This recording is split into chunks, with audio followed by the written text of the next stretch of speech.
जय श्री स्वामी समर्थ. आजचा दिवस मिथुन राशीच्या जातकांसाठी संवाद, विचारांची स्पष्टता आणि नव्या संधी घेऊन येणारा आहे. सकाळपासूनच मन उत्साही आणि चंचल राहील, त्यामुळे अनेक कल्पना एकाच वेळी मनात येतील. कामाच्या ठिकाणी तुमची बोलण्याची कला आणि समजावून सांगण्याची क्षमता आज विशेष उपयोगी ठरेल. बैठका, चर्चा, सादरीकरण किंवा लिखाणाशी संबंधित कामात यश मिळण्याची शक्यता आहे.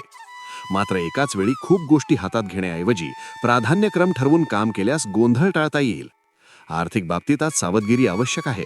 उत्पन्नाची स्थिती ठीक राहील, पण लहान लहान खर्च जमा होऊन बजेट बिघडू शकते. कोणतीही आर्थिक बांधिलकी स्वीकारण्यापूर्वी नीट विचार करा. कुटुंबातील वातावरण हलके फुलके राहील. भावंडांची किंवा जवळच्या नातलगांची संवाद वाढेल. दाम्पत्य जीवनात आज संवादाला विशेष महत्त्व आहे. मनातील भावना स्पष्टपणे व्यक्त केल्यास गैरसमज दूर होतील आणि नात्यात ताजेपणा येईल. अविवाहितांसाठी आज नवीन ओळख किंवा आकर्षण निर्माण होऊ शकते, पण भावनांमध्ये घाई न करता परिस्थिती समजून घेणे आवश्यक आहे. तुमच्या राशीविषयी साप्ताहिक, मासिक आणि दैनंदिन राशी भविष्यासाठी चॅनलला सबस्क्राईब आणि लाईक करा. कॉमेंटमध्ये जय श्री स्वामी समर्थ लिहा.